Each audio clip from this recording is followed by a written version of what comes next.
من به زنم خیانت نکردم. من فقط زندگیم رو هوشمندانه مدیریت کردم تا وقتی که یه پیامک ساده همه چی رو ازم گرفت، حتی اسمم رو. اگه فکر میکنی خیانت فقط تخت و رابطه است، این داستان رو گوش بده. من خیانت رو از جایی شروع کردم که هیچ کس شک نمیکنه. اسمم امیره. 45 سالمه. نه خلافکارم، نه لات، نه بی‌مسئولیت. همیشه به خودم میگفتم من فرق دارم. من روشن فکرم. اگه از بیرون نگاه میکردی میگفتی یه مرد معمولی خانواده داره. ولی واقعیت اینه که من همیشه حس میکردم از بقیه یه سر و گردن بالاترم. اهل فکر، اهل تحلیل، اهل اینکه هر چیزی رو با عقل بسنجم، نه با احساس.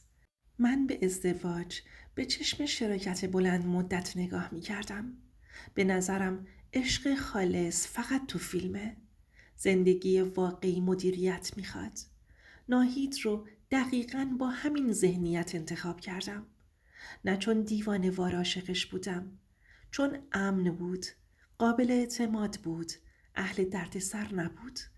ناهید زن آرومیه، از اونایی که صدای خندشون بلنده ولی صدای اعتراضشون کوتاه. هیچ وقت تو زندگیمون دعوای درست و حسابی نداشتیم. نه چون همه چی عالی بود، چون ناهید بلد نبود چطوری ناراضی باشه. من همیشه تصمیم گیر بودم، از خرید خونه گرفته تا مدرسه آرش. ناهید می گفت تو بهتر می دونی و من این جمله رو دوست داشتم.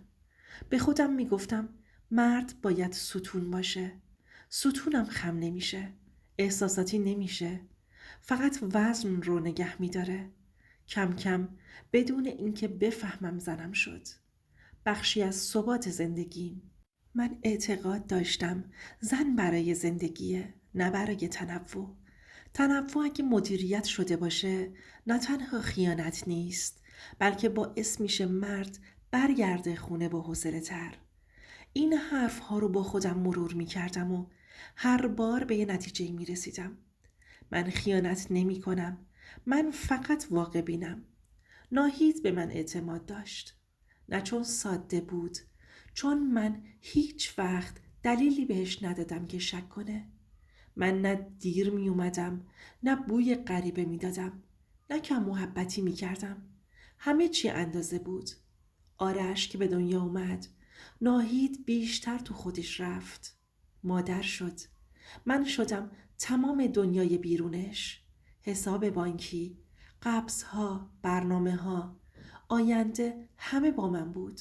و اینجا بود که فهمیدم اعتماد وقتی مطلق باشه میتونه خطرناک ترین ابزار دنیا بشه. من اون موقع هنوز نمیدونستم این فکر داره منو آروم آروم به کجا میبره. 3 سال پیش، درست زمانی که فکر می کردم زندگیم روی ریل افتاده، ارث ناهید تقسیم شد. از طرف خانواده‌اش، چیزی که سالها معلق بود، بالاخره سر و شکل گرفت. یه زمین بزرگ توی شهرستان آروم.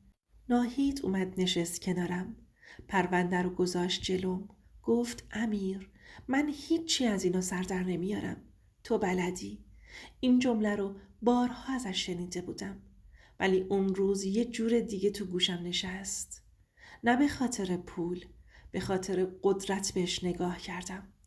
زنی که تمام عمرش رو با اعتماد زندگی کرده بود. نه سوال، نه شک، نه خط قرمز.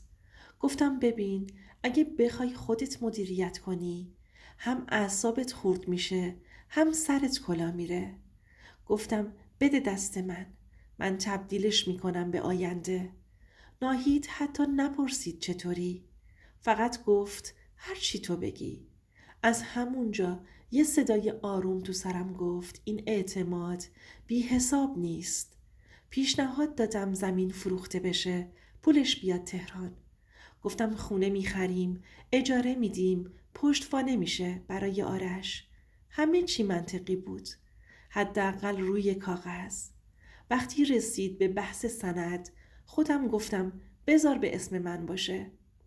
کارای اداریش راحت تره. تو لازم نیست این همه بنگا بری. ناهید مکث کرد. فقط یه لحظه. بعد گفت باشه. اون مکث آخرین فرصت من بود که برگردم. ولی بر نگشتم. سند که خورد به اسم من حس عجیبی داشتم. نه شادی، نه عذاب وجدان. یه حس مالکیت خاموش. با خودم گفتم من که قصد بدی ندارم. این مال خانوادمه. ولی ته دلم میدونستم یه خط خیلی نازک رو رد کردم. از اون روز به بعد پول دیگه فقط عدد نبود. شد ابزار تصمیم گیری. ناهید دیگه سوال نمیپرسید. من فقط گزارش میدادم. هر وقت خودم صلاح میدونستم. کم کم فهمیدم کنترل مالی یعنی کنترل روایت. و وقتی روایت دست تو باشه میتونی واقعیت رو هر جوری دلت بخواد تعریف کنی. اون زمین فقط یه دارایی نبود. اولین جایی بود که فهمیدم میشه بدون داد زدن، بدون دعوا، بدون خیانت ظاهری یه آدم رو از حقش جدا کرد. اون موقع هنوز فکر میکردم دارم به نفع همه کار میکنم. نمیدونستم این وسوسه آروم قراره چه آتیشی به زندگیم بزنه. بعد از فروش زمین نوبت خرج کردن پول بود. من از اون مردایی نبودم که پول دستش بیاد بریز و بپاش کنه. دنبال چیزی بودم که هم سود داشته باشه هم دردسر نداشته باشه. چند هفته بنگاه به بنگاه چرخیدم تا به اون ویلای جمع و جور رسیدم. نه شمال شهر بود نه پایین شهر. محله‌ای که آدم توش دیده نمی‌شد. وقتی قرارداد رو بستم حس کردم یه قدم جلوتر از بقیه‌ام. خونه‌ای که میتونست آینده باشه یا پناهگاه. سال اول یه زن و شوهر جوان مستاجرش بودن. بی‌حاشیه، مرتب، دقیق. ناهید حتی یه بار هم نرفت خونه رو ببینه. گفت تو رسیدگی کن. اون جمله دیگه شده بود عادت. سال اول که تموم شد اونا رفتن. من شروع کردم به فکر کردن. نه به مستاجر بعدی، به استفاده بهتر. همون روزا بود که سارا رو دیدم. نه تو مهمونی، نه تو خیابون. تو یه کار اداری ساده. مطلقه بود با یه بچه. خسته از زندگی که ولش کرده بود. صحبت هامون اولش معمولی بود. درد و دلهای کوتاه. حرف از اجاره های سنگین. یه روز خیلی عادی گفتم یه خونه دارم. اجارش کمتر از بازاره. چشماش برق زد. ولی برق طمع نبود. برق نجات بود. چند روز بعد رفتیم خونه رو دید. سکوت خونه سنگین بود. اونجا بود که مرز حرف عوض شد. نه با فشار، نه با تهدید، با پیشنهاد. گفتم میتونیم جور دیگه هم حساب کنیم. سارا اول خندید، بعد ساکت شد. بعد گفت من فقط میخوام یه سقف امن داشته باشم. صیغه رو خودم پیشنهاد دادم. برای اینکه وجدانم ساکت باشه. برای اینکه بتونم اسمش رو بذارم شرعی. قرارمون ساده بود. اون خونه، من تنوع. هیچ کس نفهمه. وقتی کلید رو دادم دستش یه حس عجیبی داشتم. نه هیجان عشق، نه ترس خیانت. یه حس مالکیت دو طرفه. به ناهید گفتم مستاجر جدید پیدا شده. گفتم رهنش بالاتره و اجارش کمه. دروغی که مزه حقیقت میداد. ناهید فقط سرشو تکون داد. گفت خوبه. از اون روز خونه 2 در داشت. یه در برای خانواده، یه در برای من. هر بار که از پیش سارا برمیگشتم با خودم میگفتم من دارم چیزی رو خراب نمی کنم. من فقط دارم تعادل ایجاد می کنم. نمیدونستم این تعادل داره آروم آروم سقف هر دو دنیام رو میشکنه. از وقتی سارا وارد زندگیم شد روزهام 2 تکه شدن. نه شلوغ‌تر، منظم‌تر. یاد گرفتم چطور ساعت‌هامو تقسیم کنم. صبحها امیر شوهر بودم، شبها امیر بی‌مسئولیت، ولی با برنامه. ناهید برای من امنیت بود. خونه‌ای که توش سوال پرسیده نمی‌شد. جایی که همه چی سر جاش بود. اما سارا چیز دیگه ای بود. نه عشق، نه احساس. یه جور فرار کنترل شده. با خودم قرار گذاشته بودم. نه قول، نه وابستگی، نه آینده. فقط حال کردن. ولی آدم به چیزی که مجانی به دستش میاد کم کم حق مالکیت پیدا میکنه. سارا گاهی غر میزد، نه از من، از زندگیش. میگفت خسته است، میگفت دلش توجه میخواد. من گوش میدادم، ولی نه با دل، با عقلم. برای ناهید کم نذاشتم.